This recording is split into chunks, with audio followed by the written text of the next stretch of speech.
আরে ও গিন্নি, জলদি বাইরে এসো, দেখে যাও বর্ষার জল যে আমাদের উঠোনে এসে পড়েছে। গতকালের চেয়ে জল যে আজ অনেক বেশি বেড়ে গেছে। হ্যাঁ গো, তা তো দেখতেই পাচ্ছি।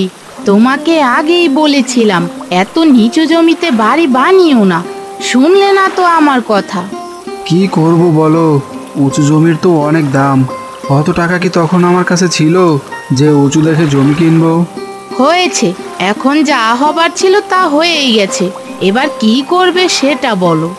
এভাবে জল বাড়লে তো বন্যা দেখা দিবে, আমাদের বাড়িঘর তো সব ডুবে যাবে।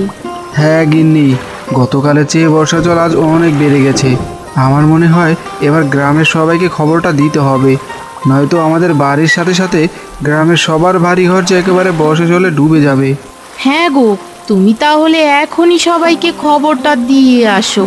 আমি ততক্ষণে শুকনো খাবার আর কাপড় গুছিয়ে রাখি, যাতে জল বাড়লেই উঁচু পাহাড়ে গিয়ে আশ্রয় নিতে পারি। হ্যাঁ গিন্নি, তাই করো। আর বেশি বেশি করে শুকনো খাবার আর কাপড় পুটলিতে বেঁধে রাখো। আমি ততক্ষণে গ্রামের সবাইকে জানিয়ে আসি। ঠিক আছে, তুমি যাও, আমি এদিকটা দেখছি।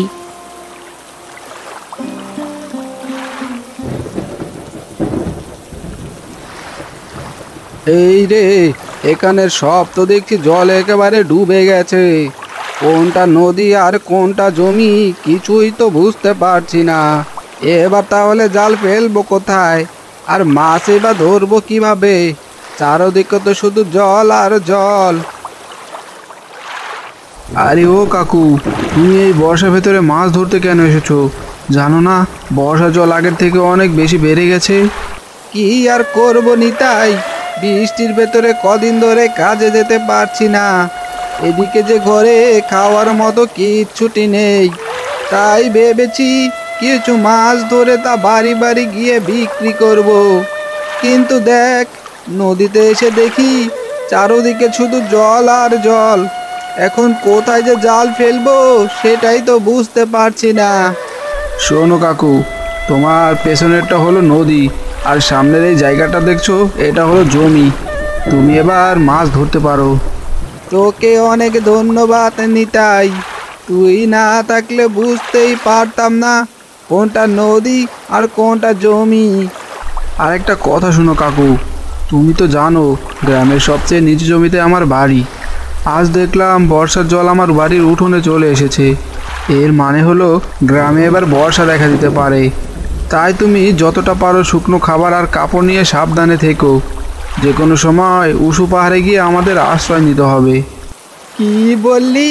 হা হা হা, আমাদের গ্রামে হবে বর্ষা?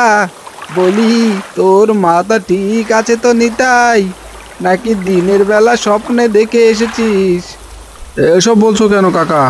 আমার কথা বিশ্বাস হচ্ছে না বুঝি? বিশ্বাস হবে কি করে নিতাই? যে গ্রামে 50 বছরও বর্ষা হয়নি, সেই গ্রামে নাকি এখন বর্ষা হবে। হা হা হা, তোর কথা শুনেই যে হাসি পাচ্ছে। সব কথা নিয়ে হাসি ঠাট্টা ভালো না কাকা। গতকালের চেয়ে আজ আমার বাড়িতে জল বেশি উঠেছে বলেই তোমাকে বলেছি। তাই ভালোই ভালোই আগে ভাগেই বর্ষার প্রস্তুতি নাও। তোর বাড়ি তো এমনিতেই নিচু জমিতে নিতাই, তাতে একটু জল হয়তো বৃষ্টির কারণে বেড়েছে, এছাড়া আর কিছুই না। তুই আমাদের নিয়ে না ভেবে নিজেকে নিয়ে ভাব। এই বৃষ্টির ভেতরে তোর বাড়ি ডুবে গেলে বউকে নিয়ে কোথায় গিয়ে উঠবি? দেখো, তোমাকে জানানো আমার কর্তব্য। এখন তুমি মানবে নাকি মানবে না সেটা তোমার ইচ্ছে। আমি চললাম, গ্রামের বাকি সবাইকে জানাতে হবে।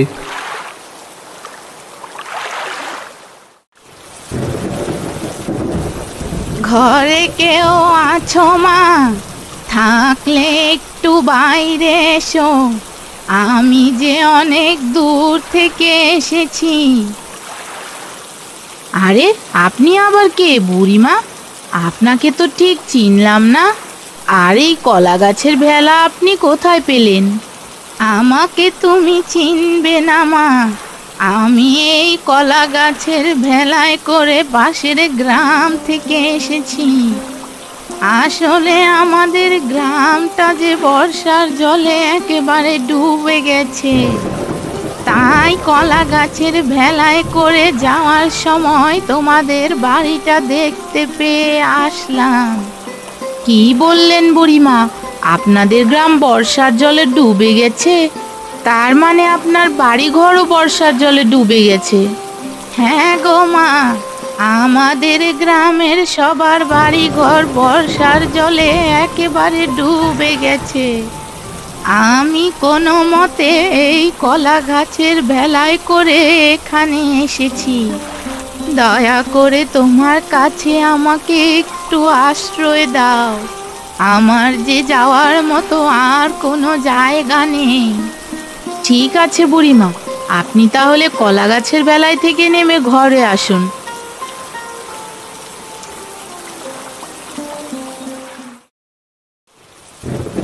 আরে ও কানাইদা, এই বৃষ্টির ভেতরে তুমি কোথায় যাচ্ছ? দেখছিস না হাতে বাজারের ব্যাগ?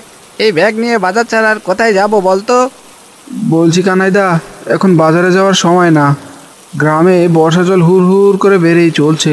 তুমি বৌদি আর নিমকিকে নিয়ে প্রস্তুত থেকো, যাতে বর্ষা জল বেড়ে গেলে আমরা গ্রামের সবাই উঁচু পাহাড়ে আশ্রয় নিতে পারি।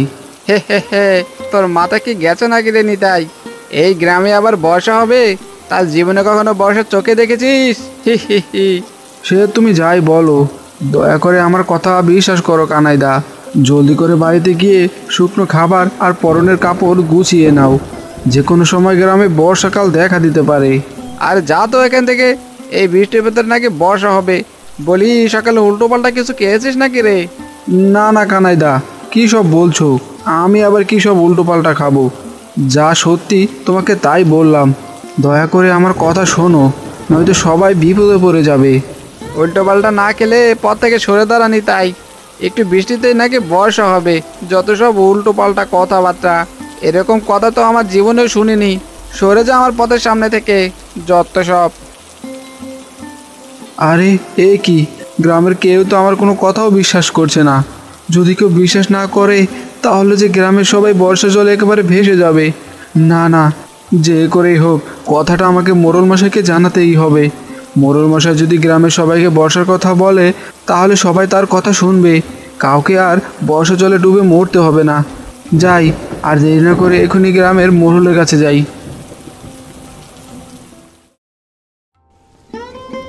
মা গো, আমার খুব খিদে পেয়েছে। তোমার কাছে কিছু খাওয়ার থাকলে আমাকে খেতে দাও। সেই সকালবেলা থেকে বর্ষার জলের কারণে যে কিচ্ছুটি খেতে পারিনি। না খেয়েই কলা গাছের ভেলায় করে চলে এসেছি। আমি যে না খেয়ে একদমই থাকতে পারছি না। বুড়িমা, আজ তো আমরা কিছুই রান্না করিনি। আমাদের রান্নাঘর যে বর্ষার জলে ডুবে গেছে। তবে কিছু শুকনো খাবার আছে, আপনাকে চাইলে তাই খেতে দিতে পারি। ঠিক আছে মা, আমাকে কিছু শুকনো খাবারই খেতে দাও। কিছু না খেয়ে থাকার চেয়ে শুকনো খাবার খাওয়াই ভালো। আমি যে আবার না খেয়ে একদমই থাকতে পারি না। আচ্ছা বুড়িমা, আপনি বসুন, আমি কিছু শুকনো খাবার নিয়ে আসছি। হ্যাঁ মা, যাও, আমি এখানে আছি।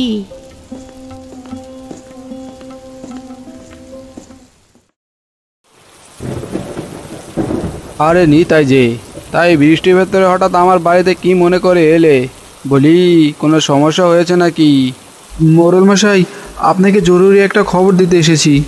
আমি চাই জরুরি খবরটি আপনি গ্রামের সবাইকে জানিয়ে দিন। তা কি জরুরি খবর সেটা আগে বলো। যদি পারি তাহলে অবশ্যই সাহায্য করব। মোড়ল মশাই, আমাদের গ্রামে বন্যা হতে চলেছে। বর্ষার জল যে হুড় হুড় করে বেড়েই চলছে।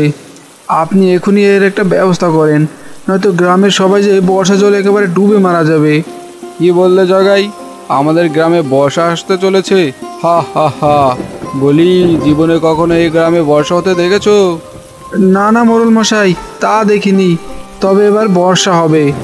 আপনি গ্রামের সবাইকে কাপড় আর শুকনো খাবার প্রস্তুত করে রাখতে বলুন, যাতে বর্ষা দেখা দিলে সবাই উঁচু পাহাড়ে গিয়ে আশ্রয় নিতে পারে। জীবনে যেমন দেখনি তেমনই এই গ্রামে কখনো বর্ষা হবেও না, বুঝলে? যাও, এইসব আলতু ফালতু কথা বাদ দিয়ে বাড়িতে গিয়ে ঘুমাও। মোড়ল মশাই, দয়া করে আমার কথা বিশ্বাস করুন, নয়তো গ্রামের সবাই যে বিপদে পড়বে। আপনি এখনই গ্রামের সবাইকে সতর্ক করে দিন, নয়তো গ্রামের সবাই যে বর্ষা জল একেবারে ভেসে যাবে। আমার কথা শুনতে পাওনি নিতাই, নাকি আবারও বলবো? যাও, আমার বাড়ি থেকে এক্ষুনি বেরিয়ে যাও বলছি।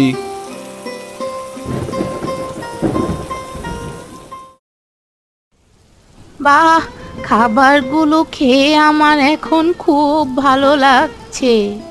তা বুড়িমা, এখন আপনি কোথায় যাবেন? আপনার যাওয়ার কোনো জায়গা আছে নাকি? না গো মা, এই দুনিয়ায় আমার আর কেউ নেই। এখন ওই একটা ভেলা ছাড়া আমার আর কেউ নেই। বুড়িমা, আমাদের বাড়ি যে কোনো সময় বর্ষার জলে ডুবে যেতে পারে, তাই আমরা সবাই গ্রামের উঁচু পাহাড়ে গিয়ে আশ্রয় নেব। আপনিও আমাদের সাথে আসবেন? এতে করে তোমাদের কোনো সমস্যা হবে না তো? না না বুড়িমা, আমাদের কোনো সমস্যা হবে না। আপনি তাহলে আমাদের সাথেই থেকে যান। বর্ষার জল বেড়ে গেলেই আমরা এই বাড়ি ছেড়ে চলে যাব। ঠিক আছে, তুমি যখন বলছো তখন না করে লাভ নেই।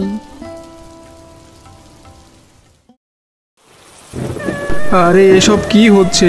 গ্রামের কেউ তো আমার কোনো কথাই শুনছে না। এখন যদি বর্ষা জলে গ্রাম ডুবে যায়, তাহলে তো আমরা সবাই মারা যাব। না না না, আমাকে কিছু একটা করতেই হবে।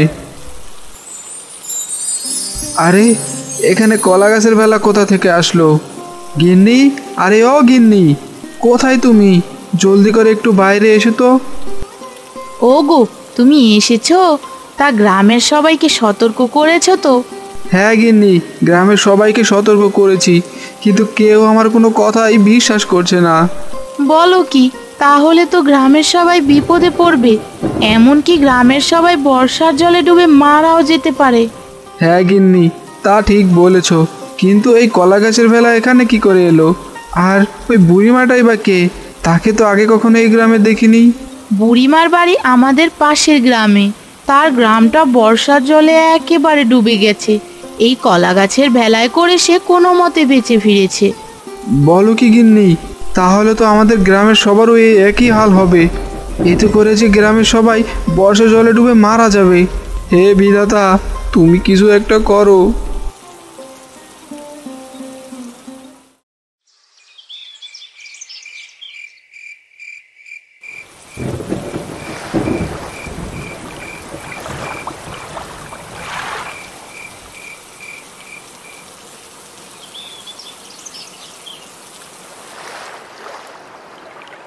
বুড়িমা, গিন্নি, তোমরা কোথায়? জলদি করে শুকনো খাবার আর কাপড়ের পুটলি নিয়ে বাইরে এসো। গ্রাম যে বর্ষা জল একেবারে ডুবে যাচ্ছে। হ্যাঁ গো, এই তো আমরা এসে গেছি। তোমাকে যা যা নিতে বলেছি তা তা নিয়েছো তো? হ্যাঁ গো, নিয়েছি। এবার তুমি আমাদের উঁচু পাহাড়ে নিয়ে চলো। ঠিক আছে গিন্নি, তোমরা তাহলে কলা গাছের ভেলায় উঠে বসো। আমি এখনই তোমাদেরকে উঁচু পাহাড়ে নিয়ে যাচ্ছি।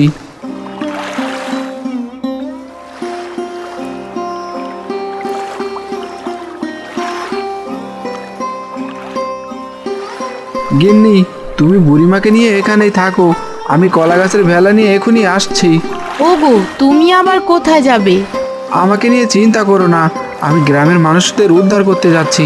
ততক্ষণে তুমি বুড়িমাকে নিয়ে শুকনো খাবার রেডি করে রাখো, আমি আসলে সবাইকে নিয়ে খাবো। কিন্তু গ্রামের কেউ তো তোমার কথা সেদিন শোনেনি। আজ তাহলে তুমি তাদের সাহায্য করতে কেন যাচ্ছ? সেদিন ওরা আমাকে ভুল বুঝেছে, তাই বলে তো আমি আজ আর ওদের ভুল বুঝতে পারি না।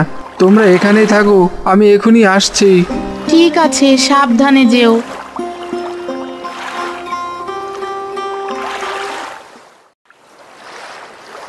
নিতাই, আরে ও নিতাই বাবা, আমাকে তাড়াতাড়ি তোর কলা গাছের ভেলায় তুলে নে, আমি যে একেবারে ডুবে যাচ্ছি।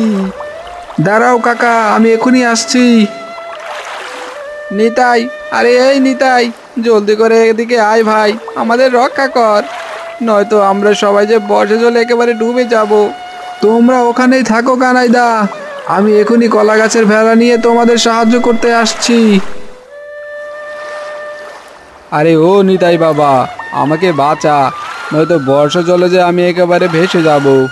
ঠিক আছে মোড়ল মশাই, আমি এখনই আসছি, আপনি ওখানেই থাকুন, নয়তো ডুবে যাবেন।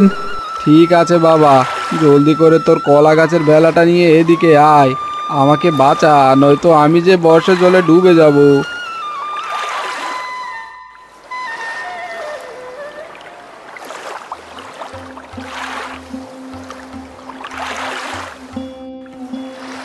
বাবা নিতাই, তুই আমাকে ক্ষমা করে দিস।